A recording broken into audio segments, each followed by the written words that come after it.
এই যে নসিহতগুলো করছি, যারা আনম্যারিড, তোমার জন্য এগুলো শোনার চেয়ে বেশি দামি। কারণ এই ডিসিশনটা এত এত গুরুত্বপূর্ণ যে জীবনে যদি এটাতে ভুল করে ফেলেন কখনো, সারাটা জীবন আপনাকে এই বোঝা টানতে হবে যে আমরা এখন কি কি কাজ করলে কিভাবে স্টার্ট করব আর কিভাবে আমরা এটাকে সলভ করতে পারি।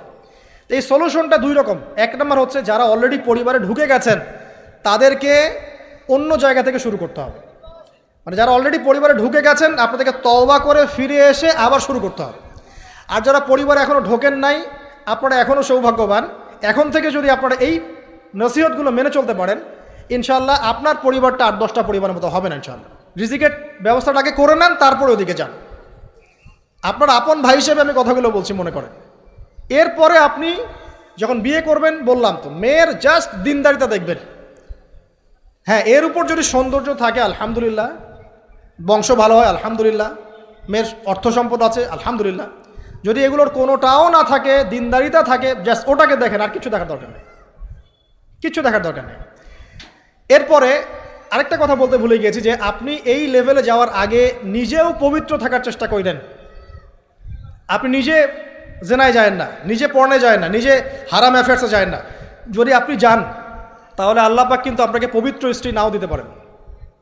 এটাই আল্লাহ পাকের নীতি যে একজন পবিত্র মানুষ পায়। ঠিক আছে, যে যেমন আল্লাহ পাক তাকে তেমন মিলিয়ে দেন, এটা আল্লাহ পাকের একটা সুন্নাহ। এর ব্যতিক্রমও হতে পারে, কিন্তু আপনি যদি পবিত্র না থাকেন আপনি পবিত্র স্ত্রী নাও পেতে পারেন। তা আপনি আগে নিজে পবিত্র থাকেন, তারপরে আপনি এখন মেয়ে দেখেন। আলহামদুলিল্লাহ, বললাম দিনদারিতা প্রাধান্য দেন। এখানে হাদিসে এটা বলা হয় নাই যে 4টা গুণ দেখে বিয়ে করো, বরং বলা হয়েছে 4টা গুণ দেখে সাধারণত বিয়ে করা হয়। ঠিক আছে, করো আদেশটা এমন নয়, ইনকাহ কথাটা এমন নয়, বা ইনকাহু এমন নয়, তুনকাহু মানে বিয়ে সাধারণত করা হয়। কেউ টাকা দেখে, কেউ সৌন্দর্য দেখে, কেউ দেখে বংশ। তুমি দেখো দিন। নবীজি বলছেন তুমি দিন দেখো, না হলে তোমার হাত ধুলোয় ধূসরিত হবে, মানে ধ্বংস হয়ে যাবে তুমি। আর দিন দেখার ক্ষেত্রে শুধু বাইরের গেট আপটা যথেষ্ট নয়, তার পড়াশোনা দেখেন, তার হিস্ট্রি ঘাটবেন, তার অতীতে সে কোথায় কোথায় পড়াশোনা করেছে, কি করেছে, খোঁজ খবর নেবেন। হুট করে তাড়াহুড়া করে কোনো ডিসিশন নিয়ে ফেলবেন না, এটা খুব ভুল করে মানুষ। ঠিক আছে, তার হিস্ট্রি ঘাটেন যে সে কোথায় পড়াশোনা করেছে, কি করেছে না করেছে। তার পরিবারের বায়োডাটা ঘাটেন, তার পরিবারের সদস্যরা কেমন, নামাজ পড়ে কি না, তার ইসলামের প্রতি কেমন ধারণা পোষণ করে। তার মাকে দেখেন, তার মা পর্দা করে কি না, তার মা ইসলামের উপর আছে কি না। তার নানিকে দেখেন, তার পরিবারবর্গকে দেখেন, তারপর আপনি ডিসিশন নেওয়াটা সহজ হবে। এগুলোর চেয়ে ব্যতিক্রমও হতে পারে। ওই আজারের পরিবারে ইব্রাহিমের জন্ম হতে পারে, ফেরাউনের আন্ডারে আসিয়ার জন্ম হতে পারে, থাকতে পারে, কিন্তু এটা ব্যতিক্রম। নর্মালি কিন্তু সবসময় এমনটা হয় না। যে প্যারেন্টিংস দিয়ে তারা বড় হয়েছে, ওই প্যারেন্টিংস তাদের মধ্যে থেকে যায়।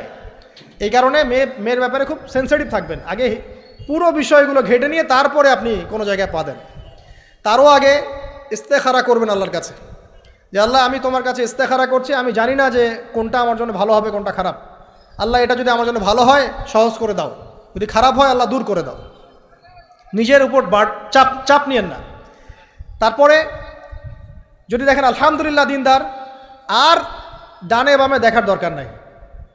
যদি আপনি আপনার মনের মতো দিনদার পবিত্র একজন মেয়ে পেয়ে যান, আর যদি সে সুন্দরীও হয় মাশাআল্লাহ, আর ভালো বংশের হয়, তাহলে সারাটা জীবন তাকে নিয়ে কাটিয়ে দেন, সারাটা জীবন তাকে নিয়ে কাটিয়ে দেন, আপনি হ্যাপি হবেন ইনশাআল্লাহ। ডানে বামে দেখার আর দরকার নাই। যদিও একাধিক বিয়ের অনুমতি আছে, কোরআন সুন্নাহয় সব কিছুই আছে, কিন্তু এখন বাস্তবতাটাও বুঝতে হবে। কীরকম?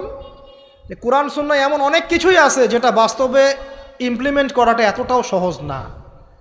যখন যারা করতে যায় তাদেরকে অনেক অনেক হ্যাসেল পোহাতে হয়, কারণ সমাজটা যেহেতু এমন না।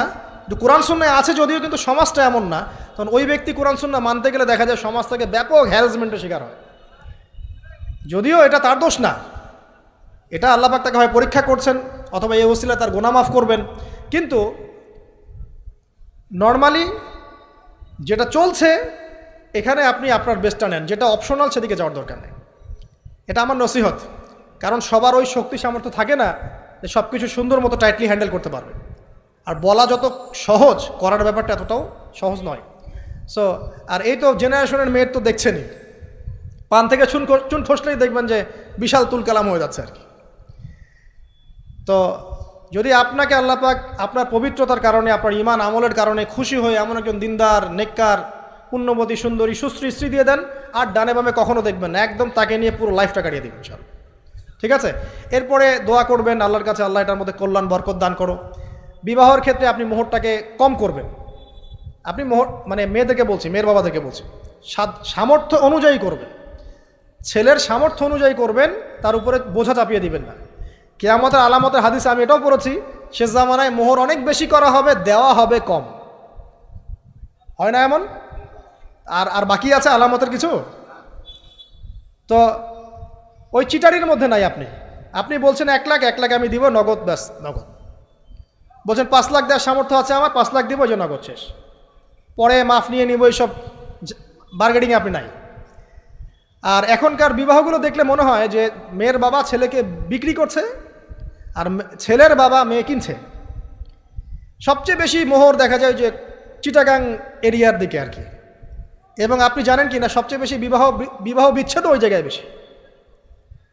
বাংলাদেশে বিবাহ বিচ্ছেদ দেখা যায় যে প্রতি 24 ঘন্টায় দেখা যায় 28টা বা 29টা বাংলাদেশে। হ্যাঁ, শুধু তাই না, আমি দেখলাম যে 10 লক্ষ মেয়ে অতিরিক্ত আছে পুরুষদের তুলনায় সমাজে ঘুরে বেড়াচ্ছে, স্বামী নাই, 10 লক্ষ মেয়ে। এবং এই ডিভোর্স দেওয়ার ক্ষেত্রে দেখা গেছে যে মেয়েদের প্রবণতা বেশি। 70% মেয়ে ডিভোর্স দিয়েছে, ছেলে দেয় নাই, 30% ছেলে। তাহলে মেয়েদের সাইকোলজি চিন্তা করেন। ও মনে করছে আমি তো এখন শিক্ষিত হয়ে গেছি, তোমাকে আমার দরকার নাই, আমি চাকরি করে খাবো। খুব বেশি শিক্ষিত দরকার নাই আপনার, দিনই শিক্ষা আছে কিনা ওটা দেখবেন। ফ্যামিলিস্ট মেয়েদেরকে নেওয়ার দরকার নাই, আপনি নেবেন ইসলামিক অনুশাসনে চলে এমন মেয়ে। এরপর যখন পরিবার স্টার্ট হবে, আল্লাহর কাছে বরকত চাবেন, বিয়েটা সহজ করে নেবেন। যে বিয়েতে খরচ যত কম, সে বিয়েতে আল্লাহর বরকত তত বেশি। হাদিস। অলিমা হবে, মাশাআল্লাহ, আপনার বিবাহিত জীবন মোবারক হোক, দোয়া করি। এরপরে দেখবেন উভয়ের মাঝখানে আল্লাহ পাক আপনাদের মাঝখানে ভালোবাসা ঢালবেন ইনশাআল্লাহ। সূরা রুমের মধ্যে আল্লাহ পাক বলেছেন, ওয়াজআলা বাইনাকুম মাওয়াজ্জাতা ওয়া রাহমা, আমি আল্লাহ স্বামী স্ত্রীর মাঝখানে ভালোবাসার ভ্রাতৃত্ব ঢেলে দিয়েছি। এটা আল্লাহ পাকের একটা আয়াত, নিদর্শন। এই ঢেলে দেওয়া মানে কিন্তু আবার সেই ঢেলে দেওয়া নয়। কথা কি বুঝতে পারছেন? আচ্ছা, তারপরে আসেন, এবার আপনি পরিবার গঠন করেছেন। এখানে আমি কয়েকটা কথা বলি যে উভয়ের মাঝখানে খুব চূড়ান্ত লেভেলের ভালোবাসা, এটাই যথেষ্ট নয় পরিবার সুখী হওয়ার জন্য। পরিবারের মধ্যে এখন থাকতে হবে সলাত। কি থাকতে হবে ভাই? সলাত। পরিবারে থাকতে হবে কোরআন, পরিবারে থাকবে সুন্নাহ, পরিবারে থাকবে ইসলামী অনুশাসন, পরিবারে থাকবে খাস পর্দা। আপনার বউকে মানুষ দেখেই নাই, এরকম পর্দা। আর কাপড় খোলা তো অনেক দূরের কথা, আমার এমন স্ত্রী আপনার স্ত্রীকে দেখেই নেই মানুষ। বাধ্য না হলে সে বাইরেই আসবে না, বাধ্য হয়েছে আসছে, মাহারাম আছে, মাহারাম সাথে আছে, এখন বাইরে আসছে। আপনার স্ত্রী ওই মানুষের বাসায় গিয়ে রাত কাটাবে না, এমনকি মানুষের বাসার টয়লেটে গিয়েও যেন সে কাপড় না চেঞ্জ করে। কারো বাসায় গিয়ে স্ত্রীকে রেখে দিয়ে আসবেন না, যে অপরিচিত কারো বাসায় স্ত্রীকে রেখে আপনি কোনো কাজে গেছেন, যাবেন না, এটা করবেন না। আপনার কাছে মনে করেন একটা কোহিনূর হীরা আছে, মনে করেন যেটার মূল্য ধরেন যে লক্ষ কোটি ডলার, এটা আপনি কি যত্রতত্র ইউজ করবেন, নাকি আপনি খুব যত্ন করে আপনার ভিতরে আগলে রাখবেন? কোনটা? ইসলাম এভাবে নারীকে সম্মানিত করেছে যে তারা আমাদের কাছে এত বেশি প্রেশিয়াস যে আমরা এভাবে যত্ন করে ওদেরকে ঢেকে রাখি। কথা কি বুঝতে পারছেন? আর তোমাদের কাছে মেয়েদের দাম নাই, তোমরা ল্যাংটা হয়ে ঘোরো, তোমাদের কে বাধা দিয়েছে? ঘুরছেও তো তাই। আর নগ্নতা বলতে আপনি কি মনে করছেন? খালি কি বিকিনি সংস্কৃতি নগ্নতা? নিসাউন কাসিয়াতুন আরিয়াও তো নগ্নতা, যে নারী পোশাক পরেও নগ্ন হয়ে আছে, এটাও তো নগ্নতা। আর নবীজি বলেছেন যে আরবদের ধ্বংস, লা ইলাহা ইল্লাল্লাহ, আল্লাহ ছাড়া কোনো ইলাহ নাই। কি ভয়ঙ্কর আযাব আসছে। তার স্ত্রী জায়নাব বিনতে জাহাশ তিনি বলছেন, ইয়া রাসূলুল্লাহ আনুহলিক ওয়া ফিনা সলিহিন, আমাদের মধ্যে সলেহ সৎ মানুষ থাকা সত্ত্বেও কি আমরা ধ্বংস হয়ে যাব? নবীজি বলছেন, নাম, হ্যাঁ। ইদা কাসরাতুল খাবাস, যখন অশ্লীলতা, বেহায়াপনা, নগ্নতা ছড়িয়ে পড়বে, তখন ভালো মন্দ সব ধুয়ে ধ্বংস হয়ে যাবে। এই কারণে নিজে খুব ভালো আছি, ওরা খারাপ, ওদেরকে কিছু বলার দরকার নাই বলে ভালো হয়ে থাকার সুযোগ নাই। ওগুলো যত ছড়াবে, ভালো আলেম জালেম সব ধ্বংস হয়ে যাবে। আল্লাহ বোঝার তৌফিক দান করুন। এবার আপনি আপনার স্ত্রীর সাথে এভাবে হৃদ্যতা মহব্বতের সম্পর্ক রাখবেন আল্লাহর জন্যে। পরিবারের সবার পিছনে আপনি খরচ করবেন, তাদের হক দিবেন, কার জন্যে? পরিবার বর্গের কারো কাছে কিছু পাওয়ার আশায় না।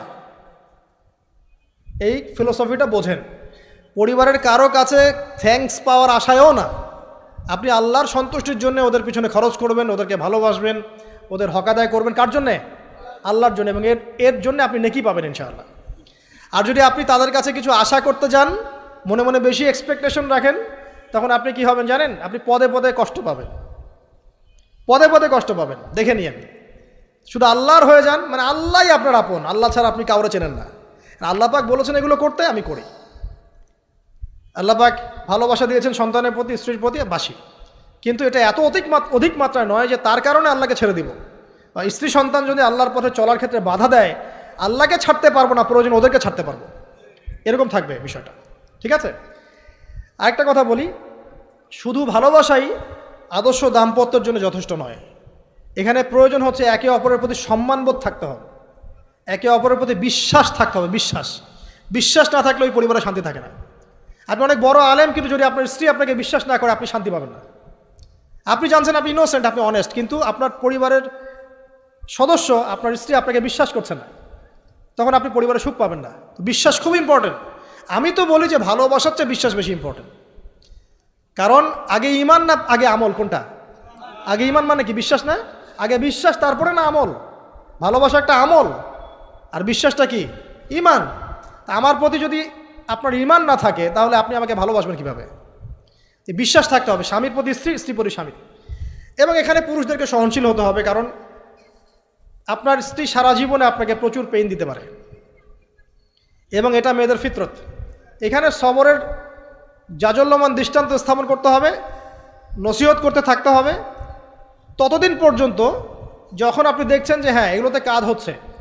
যদি করতে করতে করতে করতে কাজ না হয়, দেখা যায় এই ফিতনায় জর্জরিত থেকে আপনার দিনের পথে চলাটা ব্যাহত হচ্ছে, তখন আপনার উচিত হবে আসহাবুল কাহাফের মতো চিন্তা করা। ইশারা দিলাম, যথেষ্ট। পরিবারে পর্দা থাকবে, সন্তান হবে, এখন আলহামদুলিল্লাহ সন্তানদেরকে প্রতিপালন করবেন ওই যে মা হাজেরা তার মতো, ওই যে আপনার কি বলবো, রাসূলুল্লাহ সাল্লাল্লাহু আলাইহি ওয়াসাল্লামের সাহাবায়ে কেরাম তাদের মতো করে। এমনকি আমাদের নবীজিকে তার চাচা, তার দাদারা যেভাবে লালন পালন করেছেন ভালোবাসা দিয়ে, হৃদ্যতা দিয়ে, এভাবে সন্তানকে ভালোবাসবেন, সন্তানের কথাগুলো শুনবেন, বাচ্চাদেরকে মূল্যায়ন করবেন। বাচ্চারা কি খাবার খাচ্ছে খুব ভালো করে খেয়াল রাখবেন। বাচ্চা নেওয়ার সময় বা বাচ্চা নেওয়ার চেষ্টা করার সময় দোয়া পড়বেন, এবং সবসময় সেজদায় নামাজে দোয়া করবেন পরিবারের জন্য, বাচ্চাদের জন্য, যে আল্লাহ আমার পরিবারের উপর শান্তি দাও, বাচ্চাদেরকে ভালো মানুষ বানাও। রব্বানা হাব লানা মিন আজওয়াজিনা ওয়া যুররিয়াতিনা কুররাতা আয়ুন ওয়াজআলনা লিল মুত্তাকিনা ইমামা। এই দোয়া বেশি বেশি করবেন। রব্বি হাবলি মিনাস সালিহিন বেশি বেশি করবেন। আপনার একটা নেক সন্তান আগামীতে এই উম্মতের দায়িত্ব নিতে পারবে ইনশাআল্লাহ। হাজার হাজার গবাদি পশু দরকার আছে? একটা ইব্রাহিম, একটা ওমর, একটা খালিদ বিন ওয়ালিদ আপনি জন্ম দিয়ে দেখান, ওই একজনই যথেষ্ট ইনশাআল্লাহ তাআলা। পারবেন না ইনশাআল্লাহ? সন্তানের কথা শুনতে হবে। প্যারেন্টিংস একটা বই আছে, বাজারে পাওয়া যায়, কিনে নেন। ওখানে প্যারেন্টিংসের অনেক টিপস আছে। সন্তান কি খাচ্ছে, কার সাথে মিশছে, কোন বন্ধুর সাথে খেলছে, আপনার কোন স্কুল কোন কলেজে পড়ছে, এগুলো খেয়াল রাখতে হবে। কোন ডিভাইস ইউজ করছে, বাসায় সন্তান কি পরিবেশ দেখে বড় হচ্ছে, পিতামাতার মধ্যে ভালোবাসা দেখে বড় হচ্ছে নাকি ঝগড়া দেখে দেখে বড় হচ্ছে, এটা খুব ইফেক্ট করে। সবচেয়ে বড় কথা, সন্তানকে পিছন থেকে আপনাকে বুস্ট আপ করতে হবে। আপনার সন্তানকে আল্লাহ পাক নির্দিষ্ট একটা প্রতিভা দিয়ে পাঠাবেন। হয় সে ভালো লিখতে পারবে, না হলে ভালো বলবে, না হলে ভালো খেলবে, না হলে কিছু একটা ভালো চিন্তা করবে, ভালো আর্ট করবে। ওর প্রতিভাকে ওর উপরে চাপিয়ে দিবেন না। ওর যে প্রতিভা আছে ওই প্রতিভা অনুযায়ী তাকে বেড়ে উঠতে দেন। হাতের আঙ্গুলগুলোকে জোর করে করে টেনে সোজা করার দরকার নাই, আঙ্গুল ভেঙে যেতে পারে। আঙ্গুলকে বাড়তে দেন। ওকে আল্লাহ পাক একটা রং দিয়েছে, একটা প্রতিভা দিয়েছে, ওকে বিকশিত হতে দেন। ওর গন্ধটা আমরা যেন পাই, ওর গন্ধ পরিস্ফুটিত হতে দেন। ওকে চাপ দিবেন না। এখনকার পরিবারে প্রচুর চাপ, দেখবেন যে সন্তানের পিতামাতারা চাপ দিতে দিতে সন্তান আত্মহত্যা করে ফেলছে, করছে না? রেজাল্ট খারাপ হলো, কি চাপ, কি করলি সারা জীবনে, এসএসসিতে এ প্লাস পাইতে পারলি না, বেচারা গলা লটকাইতে মরে গেল। কি হয়েছে? এসএসসিতে রেজাল্ট খারাপ হয়েছে তো কি হয়েছে? জীবনে এটাই সব কিছু? একটা না হয় দুর্ঘটনা ঘটে গেছে জীবনে, তাকে জীবনে নষ্ট হয়ে গেছে নাকি? পিতামাতার চাপের কারণে, এই যে চাকরি পাইস না, সারা জীবন ধরে খাওয়াইলাম পড়াইলাম, চাকরি করতে পারিস না, আমাদেরকে দেখতে পারিস না, চাপ দিতে দিতে বেচারা এখন মাদকের দিকে। পরিবারের চাপ নিতে পারে না, ওই যে মাদকের কাছে গিয়ে শান্তি খুঁজতেছে। তারপরে যে ওই যে পতিতালয়ে গিয়ে শান্তি খুঁজতেছে, ওই গার্লফ্রেন্ডের কাছে শান্তি খুঁজতেছে। তো পরিবার থেকে চাপের এই সংস্কৃতি বন্ধ করতে হবে। পরিবারের সন্তানদেরও পিতামাতাকে চাপ দেওয়া উচিত নয়, পিতামাতার উচিত নয় সন্তানকে চাপ দেওয়া, বরং তার প্রতিভাটাকে ফাইন্ড আউট করে আপনি বিচক্ষণ বাবা হিসেবে আপনি দেখবেন যে তার প্রতিভা কোন দিকে আছে, সেদিকে আপনি তাকে নিয়ে যাবেন। আর যদি আপনি আল্লাহওয়ালা হন, দেখবেন ইনশাআল্লাহ তার প্রতিভা ইসলামের দিকেই থাকবে ইনশাআল্লাহ। ইমাম বুখারীর মায়ের কথা শোনেন নাই? তার মা সারাদিন কান্নাকাটি করে দোয়া করতো, আল্লাহ আমার ছেলেটাকে দিনের জন্য কবুল করো, আমার ছেলেটাকে দিনের জন্য কবুল করো। তার চোখের সমস্যা ছিল, তিনি চোখে ভালো করে দেখতে পারতেন না, মায়ের দোয়ার বদৌলতে আল্লাহ পাক তার চোখের সমস্যা দূর করে দিয়েছেন। এখন ইমাম বুখারী রাহিমাহুল্লাহর কিতাব সবাই পড়ছে না? একজন মায়ের তাড়না দেখেন, মা সন্তানের জন্য দোয়া করবে যে আল্লাহ আমার সন্তানটাকে দিনের জন্য কবুল করো, বাবা দোয়া করবে আল্লাহ আমার বাচ্চাটাকে দিনের জন্য কবুল করো। এই যে বাবা নূহের তাড়না দেখেন, ইব্রাহিম আলাইহিস সালামের তাড়না দেখেন, রব্বি হাবলি মিনাস সালিহিন, আল্লাহ আমাকে সুসন্তান দান করো। চাপ দিয়েন না, সন্তানের প্রতিভা অনুযায়ী আপনি তাকে বিকশিত হতে দেন, ইনশাআল্লাহ দেখবেন একদিন সে আপনার মুখ উজ্জ্বল করবে ইনশাআল্লাহ। আর চাপ দিলে কি হবে জানেন? অকালেই ঝরে পড়বে, অকালে ঝরে পড়বে, ওর মাইন্ডটা বিক্ষিপ্ত হয়ে যাবে, তখন পরিবার থেকে তার একটা দূরত্ব সৃষ্টি হবে। আর ওই সুযোগ শয়তান নিবে, খারাপ বন্ধুর পাল্লায় পড়বে, আয় গাজা একটা টান দে, আয় একটু ইয়াবা খা, একটু এটা কর সেটা কর, আস্তে আস্তে দেখবেন হারায় গেছে অন্ধকার জগতে। আর অন্ধকার জগৎ একবার হারায় গেলে আর ফিরে পাবেন না। এর কি প্র্যাকটিক্যাল কথা না ভাই? মেয়েকে চাপ দিবেন, দেখবেন যে বেঁকে বসছে। যদি ছোটবেলা থেকে মেয়েকে আপনি সুন্দর হিজাব পোশাক তরবিয়ত দিতে পারেন, এই মেয়ে বড় হয়ে ইনশাল্লাহ বেলাইনে যাবে না। কিন্তু ছোটবেলা থেকে ওকে যদি আপনি নায়িকাদের মতো মানুষ করেন আর বড় হয়ে পস্তাবেন আমার মেয়ে কেন ছেলের হাত ধরে পারা গেল, এটা তো আপনার জন্য হয়েছে। ছোটবেলা থেকে এই সন্তানের অনুশাসনটাকে ঠিক করতে হবে। ওই যে বললাম, পিতা মাতা যদি দিনদার মুত্তাকি পরেজগার হয়, তাদেরকে দেখেই সন্তান শিখবে। আমরা যখন সেজদা করি, আমাদের ছেলেমেয়েরা পিঠে উপরে উঠে আসে না? ওরাও দেখবেন সেজদা করার ট্রাই করে না?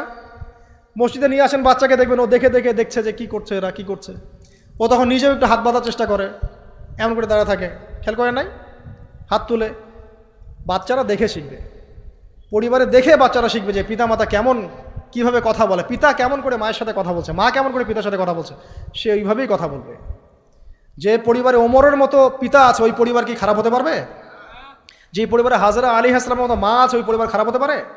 তো প্যারেন্টিংটা ঠিক করতে হবে, নৈতিক আদর্শের সাথে তাদেরকে ভালো খাবার দিবেন, খাবারের ব্যাপারে সচেতন থাকবেন, কার্বোহাইড্রেট পাচ্ছে কিনা, প্রোটিন ঠিকমতো পাচ্ছে কিনা, ভিটামিন পাচ্ছে কিনা, হ্যাঁ ও পরিষ্কার পরিচ্ছন্ন থাকছে কিনা, পরিবারটা থাকবে নিট অ্যান্ড ক্লিন, চকচকা। এখানে যেন মানে আর বলে না যে পবিত্রতা ইমানের অর্ধেক, হাদিস আছে না? মানে পরিবারগুলো হবে নিট অ্যান্ড ক্লিন, ঝকঝকা, রুচিশীল। এখানে যেন নোংরা বিষয় না থাকে, নোংরা আবর্জনা, বাথরুম ঠিক নাই, এটা ঠিক নাই, এমন না, ঝকঝকা পরিবার। আপনার সামর্থ্য অনুযায়ী আপনি করবেন, কারণ পরিচ্ছন্ন না থাকলে বাচ্চা কাচ্চা অসুস্থ হবে বেশি, অসুস্থ হলে পরে আপনার পেরেশানি, ওরা খাবে না ঠিকমতো, রুচি ঠিকমতো থাকবে না, বাতটা ঠিক বাড়বে না ঠিকমতো। তো পরিচ্ছন্নতার সাথে সঠিক খাবার, সঠিক প্যারেন্টিং, ইসলামিক তরবিয়ত এবং তার উপর চাপ প্রয়োগ না করে তাকে তার প্রতিভাটা বিকশিত হতে দেওয়া। চাপ প্রয়োগ না করার মানে এই নয় যে আপনি শাসনই করবেন না, পরিবারের উপর শাসন লাঠি থাকবে, কিন্তু ওটার যত্রতত্র প্রয়োগ করবেন না। যদি আপনি একদিন খুব বেশি পিটায় দেন, তারপর থেকে আপনার সন্তান আপনাকে ভয় পাবে না। কিন্তু আল্লাহ পাক কোরআনের জন্য বারবার একটা সাইকোলজি অ্যাপ্লাই করেছেন যে জাহান্নামের শাস্তি কিন্তু দিব, শাস্তি কিন্তু দিব, শাস্তি কিন্তু দিব। এই যে ভয়, আমরা কিন্তু ভয়েই জাহান্নাম থেকে দূরে আছি। তো এটা একটা সাইকোলজি। এভাবে পরিবার এগিয়ে যাবে ইনশাল্লাহ। সন্তান বড় হবে, আপনি মিরাস, সন্তানের মিরাস ডিস্ট্রিবিউট করবেন, যার যার হক তাকে তাকে দিবেন। তারপরে পরিবারের মধ্যে আর কয়েকটা বিষয় জাস্ট শেষ করে দেই, যে পরিবারের মধ্যে নিয়মিত কোরআনের চর্চা থাকবে। সন্তান সন্ততি তারা ইসলামিক অনুশাসন পাচ্ছে কিনা, ইসলামিক পড়াশোনা করছে কিনা খেয়াল রাখতে হবে। যদি জেনারেল লাইনেও পড়ে, তারপরেও আপনি ইসলামিক টিচার দিয়ে হলেও, মাদ্রাসায় পার্ট টাইম মাদ্রাসা দিয়ে হলেও কোরআন শেখান, হিফজ করান, ওকে এদিকে করে তোলেন, ওদিকে করে তোলেন ইনশাআল্লাহ। আমরা এমন প্রজন্ম চাচ্ছি না যারা এককেন্দ্রিক, আমরা চাচ্ছি এমন প্রজন্ম যারা কোরআন সুন্নাহকে হাতে নিয়ে ওয়ার্ল্ডকে ডিল করতে পারে, ওয়ার্ল্ডকে চ্যালেঞ্জ করতে পারে। এই চ্যালেঞ্জ করতে হলে আপনাকে সব ধরনের জ্ঞান অর্জন করতে হবে। খেয়াল রাখেন পরিবারে যেন ফ্রি মিক্সিংটা না আসে, পরিবারে যেন এই যে নারী পুরুষের অবাধ মেলামেশা না আসে।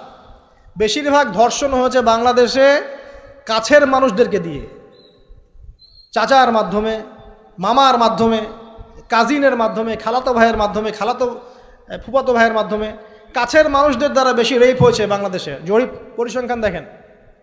অতএব ইসলাম যে বলেছে পর্দার বিষয়, এটা এমনি এমনি বলে নাই ও কাজিন হয় ওর সামনে এত ইয়া করার কি আছে, এইসব কনসেপ্ট চলবে না। পর্দাটা একদম ম্যান্ডেটরি।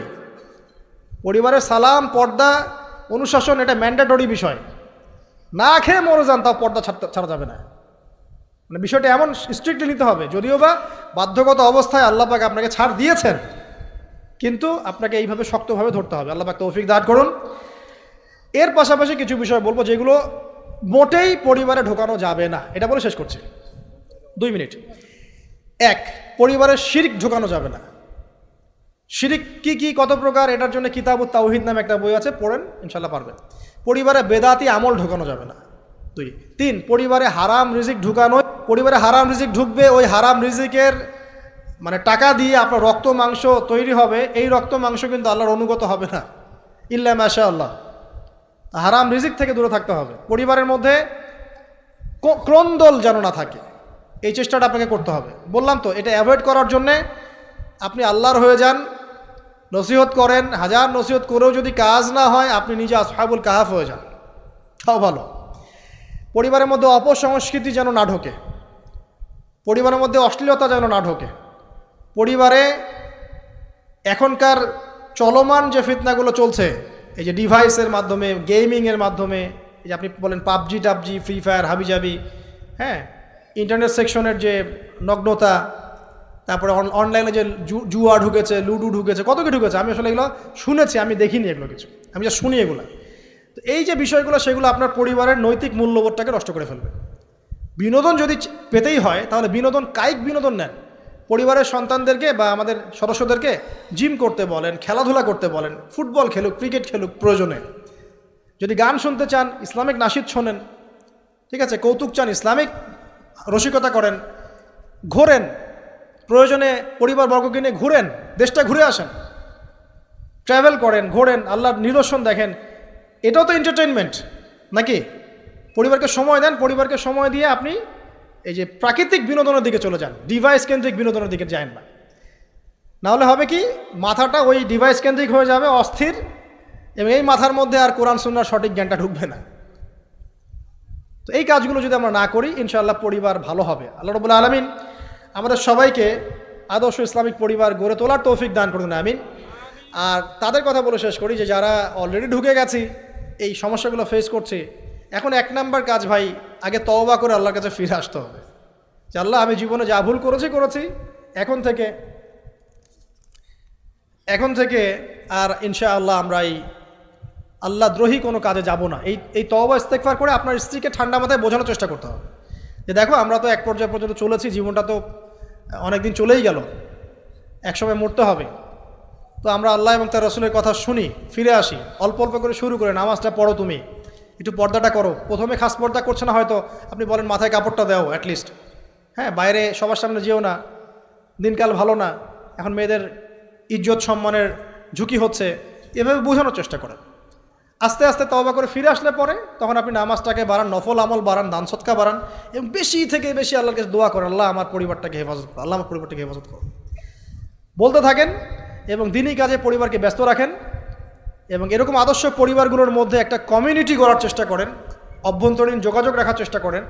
নাহলে একা একা তো চলা যাবে না। আপনি আদর্শ পরিবার গড়েছেন, পাশের বাড়ির লোকটা করে নাই, তখন সেখানে গিয়ে আপনার সন্তান শিখবে, সেখানে গিয়ে আপনার স্ত্রী শিখবে।